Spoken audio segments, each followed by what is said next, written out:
You're listening to the School Leadership Reimagined podcast, episode 206.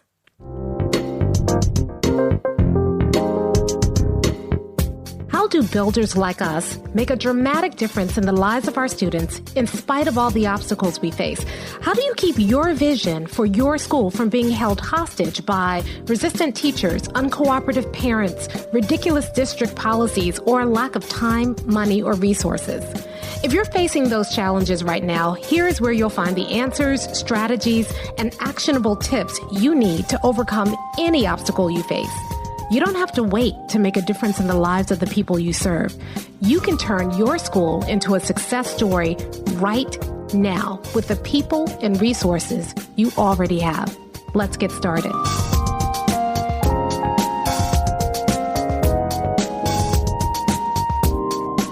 Hey builders, welcome to another episode of the School Leadership Reimagined podcast. I'm your host, Robyn Jackson, and today we're going to talk about the difference between making people comfortable and making people feel safe.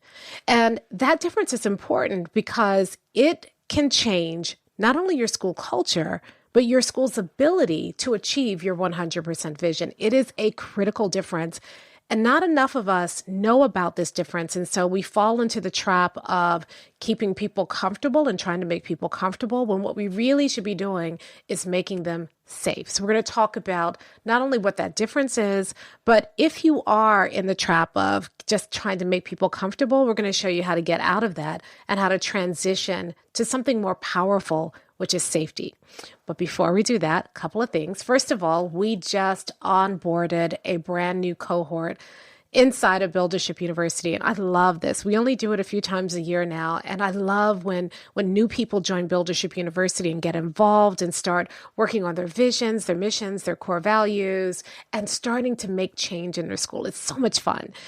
Now Buildership University is closed and we're not going to open up another cohort until July. However, if you are sorry that you missed out on this last cohort, the best thing I can tell you to do is join the waitlist. The waitlist not only gives you advance notice of when the next cohort is opening, so you can get in early and make sure you grab your spot, but occasionally we will have an opening inside of Buildership University during that waitlist period in between cohort openings. And we don't publicize it. We just go down the waitlist and then we bring the next person on the waitlist up. And so if you join the waitlist, odds are that we might be contacting you sometime in between and saying, hey, listen, there's a spot open and available. Do you want it? So join the waitlist. In order to do that, just go to buildershipuniversity.com and join the waitlist there. All right, let's talk about the difference between making people comfortable and making people safe. This is a trap that most leaders that I work with fall into, right? It's a natural human tendency. As the building administrator, a lot of times you're the person who's in the middle. And so you spend a lot of time protecting your teachers from, district office mandates and from parents. And you also spend time trying to get teachers to do the work. And we all lead by permission, right? So if you lead by permission, and if you see yourself at all as a servant leader, then you naturally fall into the camp of trying to get people comfortable. But here's the problem with making people comfortable, with making sure that everybody feels like they are, that they're heard and they're listened to, that they feel good about working in your school. You can't control people's feelings, and feelings are fleeting. And so the more you try to make people comfortable, the more you try to address their feelings, the more you become a slave to the whims of the people on your staff. And maybe you're feeling this already. People are burned out right now. People are tired. This is the slog between now and the end of the school year. People are feeling a lot of pressure. And if you're worried about making people comfortable, then you're probably thinking right now, okay, what kind of teacher appreciation gift can I give that will kind of let off a little pressure and steam for teachers so that they are happy to work here? So I don't lose teachers at the end of the year. You're probably thinking about, I've got to move teachers into different positions. Oh, but I can't move that teacher because if I move that teacher, she's going to get mad. And so I have to keep that teacher here. And so you're doing a lot to work around people's feelings. Maybe you're doing final evaluations right now and you're worried about having to give teachers feedback that's tough for them to hear. And you're up late at night and your stomach is all in knots because you're trying to figure out how do you do that. And a lot of times you end up backing off of the feedback you really want to share because you're worried about hurting teachers' feelings. That's what happens when your focus is on comfort. You become a slave to people's comfort. Now, the other thing that happens when you're focused on people's comfort is that you hamstring your ability as a school to achieve your vision. Think about it. Think about when you're most comfortable. Now, for me, it's in the morning. When my alarm goes off, my bed's nice and warm. It's cozy. A lot of times, because I keep the bedroom cold at night, the room is freezing cold. I like to sleep in the cold underneath the quilts and the comforters. But the first thing that happens when you get out of bed in the morning is you have to leave the warmth of your bed and the comfort of your bed to go into the cold, harsh, cruel world. At least that's how I feel. I'm not a morning person. Think about how hard it is to change your position when you're comfortable, right? I remember, as a kid, back in the days before even remote controls, your mom or your dad might call you into the other room because they're on the couch and they're comfortable and they want you to get up and change the channel, right? When we're comfortable, don't like to be moved. And so when you work on making your staff comfortable, the unintended consequence is you put them in a position where they don't want to move. And that's why you hear things like, we've always done it this way, this change is too much too fast. All of these things happen because we have been focused on making people comfortable. And then when we try to do some sort of change, it's like asking them to leave their warm, cozy, comfortable bed to try something new, to step out into the cold, harsh, cruel world of that chilly bedroom. And so we got to stop focusing on trying to make people comfortable. But unfortunately, the leadership paradigm that's out there doesn't really give us another option, right? You're working because as a leader, you can't move unless everybody else moves with you. And so as a leader, you have to work hard to make people comfortable in hopes that they will choose to go where you want them to go. Because you can't move, you can't do anything, you can't accomplish anything until people who are comfortable decide to try something else. And why would they? I mean, why would I leave what I'm doing if it's comfortable? If there's no other incentive for doing so, why would I leave? And so you may find yourself in this trap where you really want to move your school towards that 100% vision, but you have a culture that's comfortable. Maybe you have a culture that's toxic, and the way that you're trying to get them out of that toxicity is trying to make them comfortable. And what usually happens in that situation is you spend all of your time appeasing the loud voices in order to see if those voices will die down. But, there's a saying, we say this all the time around the MindSteps office, give a mouse a cookie and he'll want a glass of milk. That is the comfort mantra, right? You say, I want to make people comfortable. Let me give them a cookie. And maybe if they have the cookie, they'll move. But no, what normally happens is you give them a cookie and they're like, this is delicious. Got any milk? And they stay where they are and they end up not moving. And you spend all this time and energy trying to get them to move by making them comfortable. And they get so comfortable that they don't want to move. So it's this never-ending cycle. So instead of trying to make people comfortable, what builders do is we worry about making people feel safe. We know that comfort is often subjective. Comfort is a trap. We don't want people to be comfortable with anything less than 100%. Why would I try to make teachers comfortable when kids are still failing? And it's not about going in, because a lot of times what people do is they say, yeah, you're absolutely right. And then they go in and they say, comfort is over. And they snatch away the blankets and they toss people out into the cold world and they say, now thrive, go and do the thing. And people get mad and push back and they fight you. Nobody wants the covers ripped off of them either. Right? So people feel like in a leadership paradigm, they only have two options, either cajole and comfort people or turn into somebody they don't even recognize and just say, I don't care about your comfort. This is about the kids, and go hard and push. And what happens is you get a lot of resistance. So your options are either make people comfortable or become a horrible person and a mean person and rip the covers off and face a lot of resistance. Builders say, I don't want either of those options. Those options don't serve our teachers. They don't serve our students. They're not in alignment with who we want to be as a school because you can't maintain them. It's unsustainable. What builders say is we want a third option. And the third option is that we're not going to try to make them comfortable, or we're not going to try to stop making them comfortable and rip the Band-Aid off.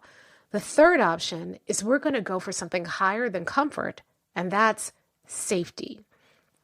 When people feel safe, you're not focused on their comfort. You're focused on creating conditions that make people brave enough and empowered enough to do something bigger than themselves.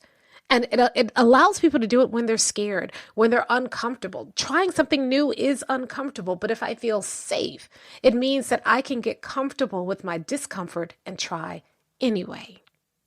And so you want safety. You want people to feel safe to take risks. You want people to feel safe and empowered to go and stretch beyond where they're currently comfortable because it's right for our kids and it's right for them. You want people to feel safe. That 100% vision doesn't mean that I'm going to crack the whip on you. It means that together as a school, as a community, we are working towards our goal. You want people to feel safe to make mistakes and learn from their mistakes so that they're not hiding their mistakes. You want people to feel safe to be vulnerable in the feedback conversation so that they can be reflective about their practice.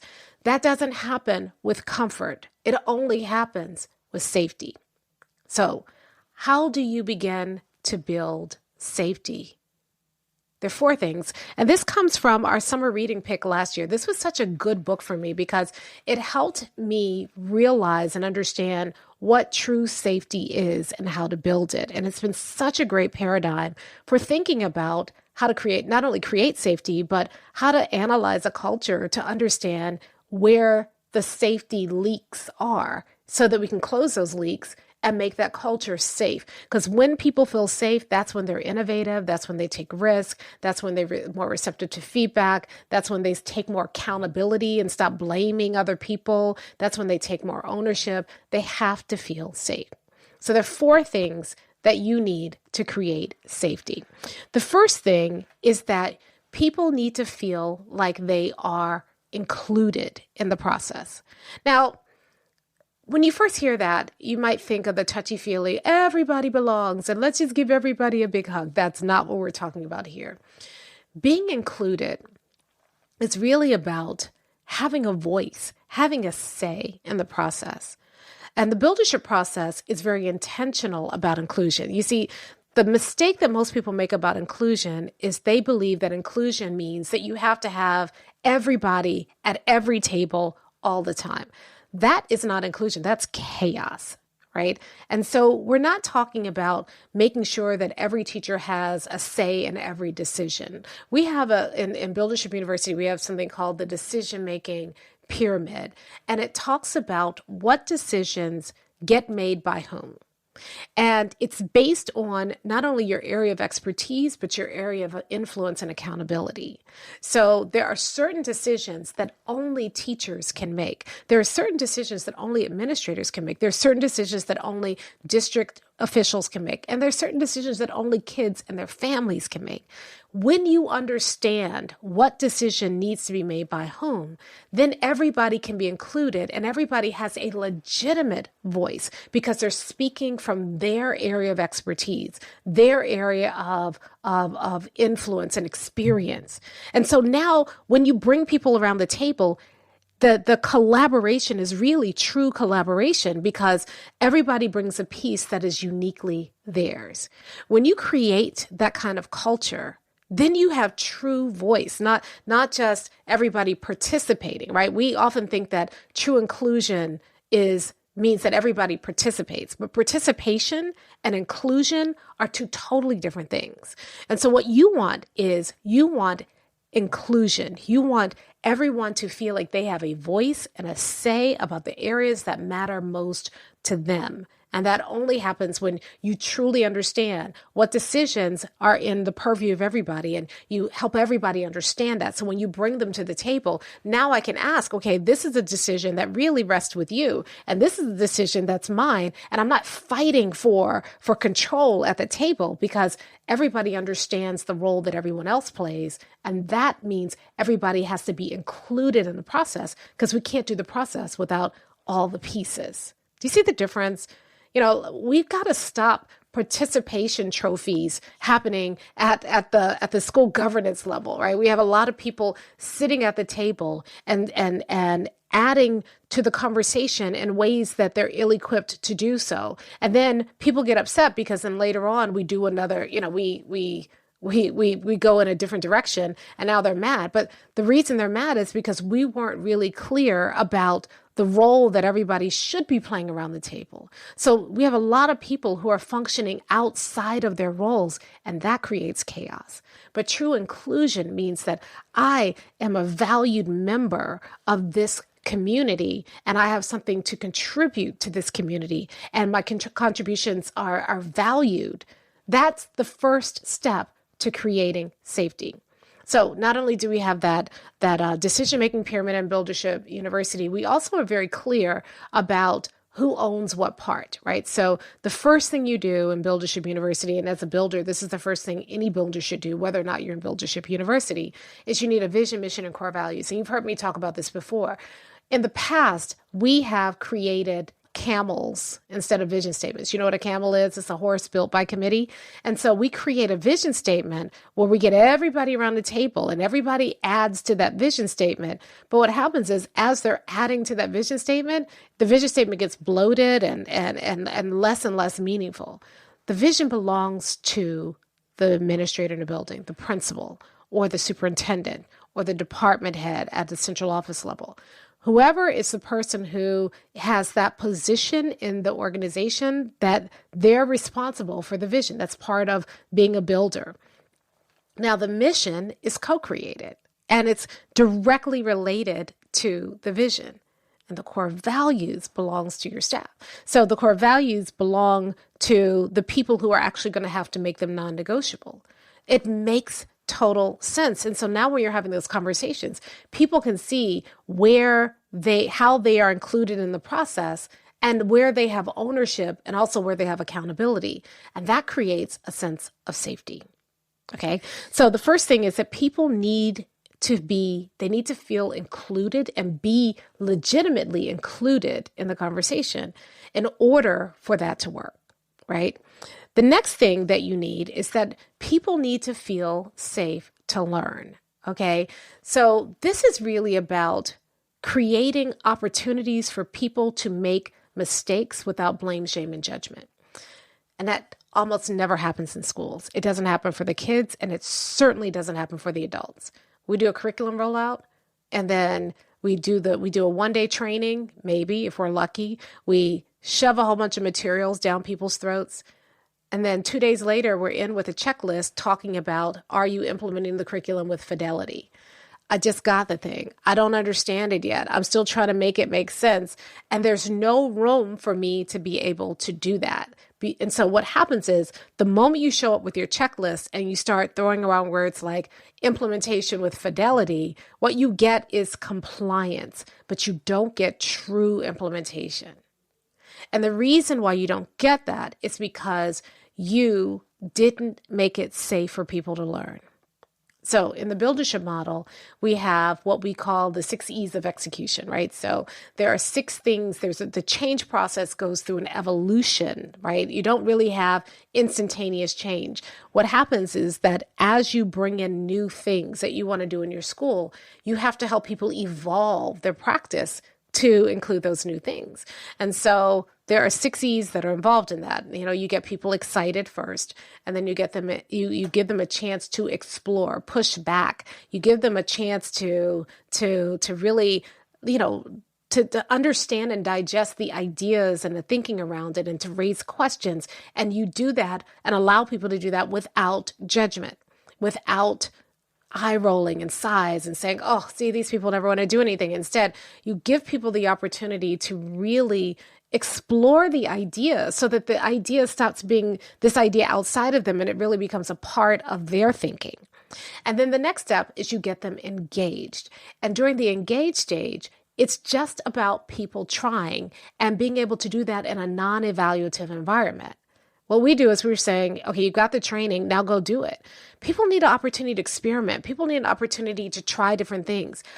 But at the engaged stage, the only thing I'm looking for is everybody is making an attempt and they're getting non-evaluative feedback to build on their attempts so that they can get good at it before I show up with my checklist talking about fidelity. And what a lot of initiatives don't do is they don't give people that opportunity to practice, to try, to fail in a safe environment, in a non-evaluative environment, so that they can learn, so that they can get better, so that you can get the fidelity you're looking for. So you need to make it safe for people to do that. And what that often means is that when people are learning something, you put the checklist away and you build in a period of time where you allow people the opportunity to try and fail and put scaffolds and supports in place in the same way that we expect teachers to do for students. You stop villainizing failure and you celebrate the attempt and give them feedback and support around where they failed so that they can get better. When you do that, you begin to create safety. The third thing that people need is that they need an opportunity to make a contribution. They need to be able to feel like the work that they're doing matters. And unfortunately, many schools treat teachers like cogs in a bigger machine. I mean, little things like we don't take into, we pile things on teachers' plates and we don't take into account how this new thing impacts everything else they're doing. And when teachers give us feedback around that, we don't listen. We ignore it. We say they're whining, or we say, okay, well, we'll, take something else off your plate. And we selectively pull things off their plate and you leave them feeling powerless rather than giving people true opportunities to make a contribution.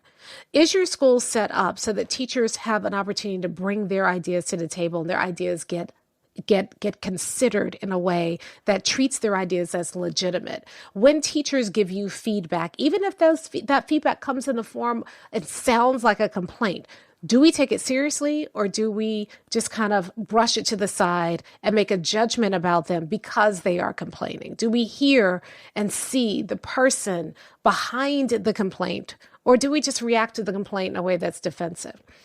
Do we have opportunities for teachers to bring ideas that they have about how schools should work, how we achieve our vision to the table? One of the things we always say in Buildership University is we say that you are stubborn on the vision, but flexible around the details. And so have you created a space where the vision, it's unchangeable? We are going to go for 100%.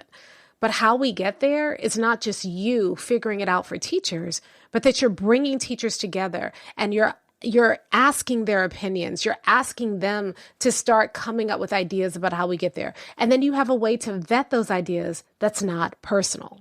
One of the first things you do in level 1 of Buildership University is you do something called the alignment architecture. And we built this process to help you be able to vet your ideas and the ideas of others in a way that's not personal.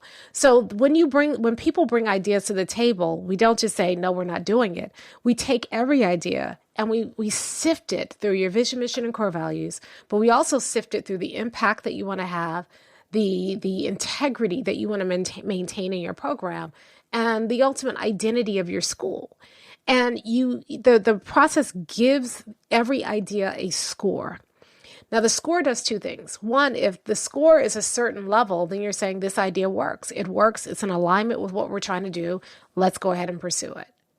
But if the idea doesn't make the right score, it's not personal.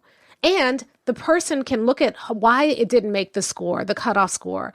And so, for instance, it might not make the cutoff score because it's out of alignment with our core values. Okay, great. How do we adjust the idea so that it gets in alignment with our core values and then resubmit it? So the alignment architecture gives you a way to help people make meaningful contributions to the work without those contributions or anybody who makes those contributions. It keeps them from feeling like they're being targeted or it's personal or nobody ever listens to me if the idea doesn't work. And in fact, it shows them what part of the idea is not working and gives them an opportunity to revise that idea to make it work for your school. There's nothing more empowering than being able to have not only, the opportunity to submit an idea, to contribute, but getting feedback that makes my contribution better. And the more familiar people get with that alignment architecture, the better their contributions become. And so that creates a sense of safety that I can take a risk and I can offer ideas. And it also creates, quite frankly, a sense of ownership because we're all in this together. We are trying to all achieve that 100% vision. And the better you are at getting everybody involved, everybody feeling like they're contributing to the work, the more you not only create safety, but the more you spark innovation, the more that you create a sense of ownership and community around the work. So to make people feel safe, you have to make them feel included. You have to make them feel like they have safety around learning, that they're safe to learn, that they are safe to contribute. And here's the last one. And I have to warn you, this is the one that's going to be the hardest for many of you. People have to feel safe to challenge the status quo when they believe that things need to change. A lot of times we get so, kind of invested in maintaining control that we really don't make it safe for people to speak out. We don't make it safe for people to challenge what is existing. And when you do that to your own detriment because you can quickly get caught up into groupthink. You get so enmeshed in your own concepts and ideas that you're not inviting dissent, and without that dissent, you don't think through and think deeply about what you believe is important. You just assume that everybody believes the same thing. And so how do you create a place where people feel safe to challenge the status quo? But also, how do you keep bad actors, people who don't have the best intentions, from just constantly challenging the status quo just to create chaos and confusion and derail the work that you're doing? Well, as a builder, you have several different tools. The first and most powerful tool is you have the vision, mission, and core values. Once you get agreement, especially around those core values, then those core values govern how people challenge the status quo. I'll give you an example. I always use the MindStep's core value of drama-free work environment, right? So people can challenge the status quo, but if they do that in a way that brings drama, then they are out of alignment with our core values. So then there's an opportunity for them to get back into alignment, and soon you will see whether they're truly legitimately raising an issue or whether they're creating drama. And if they're creating drama, the core values say that's not welcome here. We don't do that here. That's a non-negotiable. That has to stop. And it nips it in the bud. We have another core value, which is that we have to figure it out. That we don't just make excuses, that we don't just kind of go with the status quo. If there's a challenge somewhere, we have to figure it out. So that means that we have to come to the table and work on trying to find a solution. So if people are challenging the status quo at our company and they're not bringing that forward as a way to figure something out, a way to figure out how to better get at our vision, that 100% of the people we serve achieve their visions for their schools, then you're not trying to figure it out. You're just trying to cause chaos. Go away from here. That's non-negotiable. Now, if you're bringing an issue to the table and you're challenging the status quo, in the spirit of figuring out how to better serve our clients, let's talk about it. And we all have to be receptive to it. So do you see how the core values takes away a lot of the fear around people's motives for challenging the status quo? You expose that. So you keep people from creating chaos, but you still create an environment where people are raising issues. What we do is we get defensive, and we let our defensiveness govern our response to people. And so people don't feel safe to raise issues that are real issues. As hard as those issues are to hear, those issues, when raised in the right spirit, make your school better. Now, the second tool we have to help people raise issues that kind of challenge the status quo is we have focus groups. I love focus groups, and every single time that I tell somebody, okay, well, that sounds like you need a focus group, there are issues that come up that have been under the surface that no one was even aware was an issue, but the focus group brings it out. And so focus groups are a safe place for people to challenge the status quo because it's not just them. They're having a conversation around the table. They're raising issues, and it doesn't feel like, they don't have to generate the bravery to be able to come to your office and sit down with you one-on-one and raise these issues. It comes out in a safe environment of the focus groups. And so if you're not regularly having focus groups with your teachers, if you're not regularly having focus groups with your students and your families, you are missing a powerful opportunity to hear things that you wouldn't otherwise hear, but also a powerful opportunity to give voice to people who may not be, feel safe enough yet to be able to come to you and raise an issue. And the more you do that, and especially how you respond to that, also sends a message that it's welcome, done in the right way. And that creates that safety so that people will feel more and more empowered to do that, without having to go through a focus group. They do feel like they can come to you and raise these issues and challenge the status quo when something isn't right, because we all get better from it.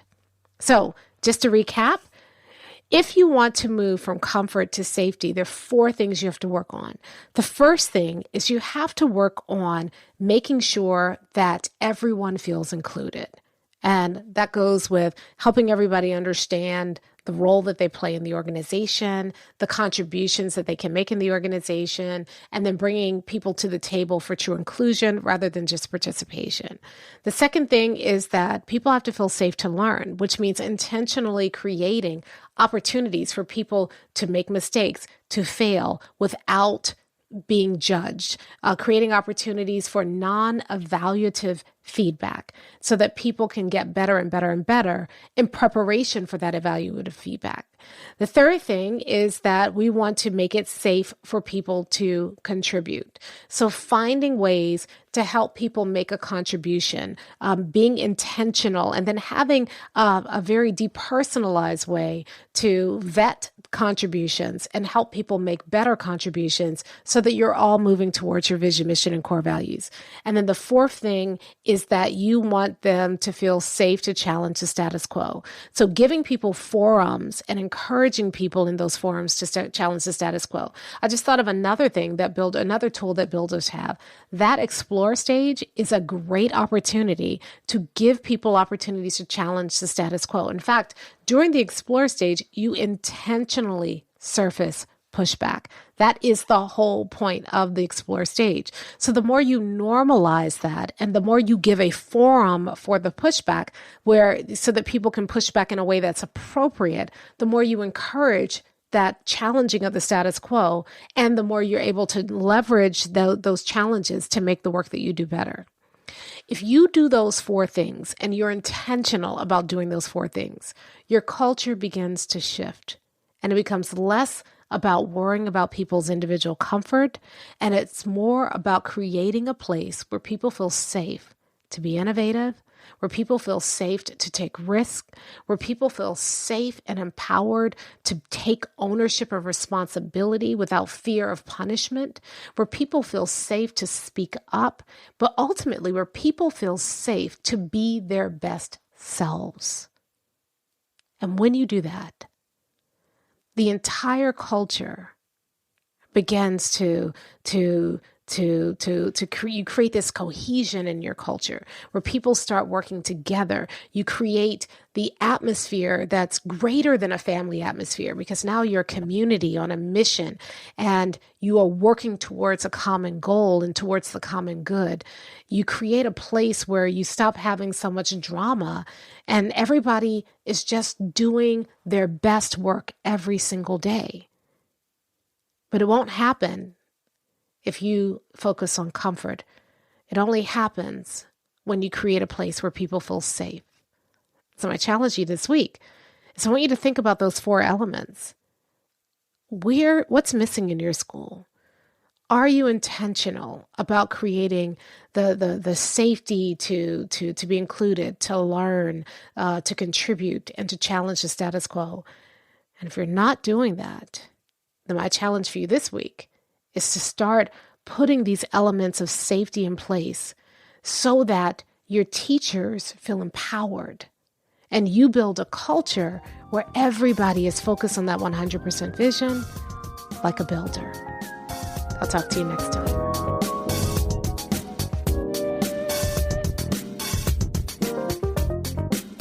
Hey, if you're ready to get started being a builder right away, then I want to invite you to join us at Buildership University.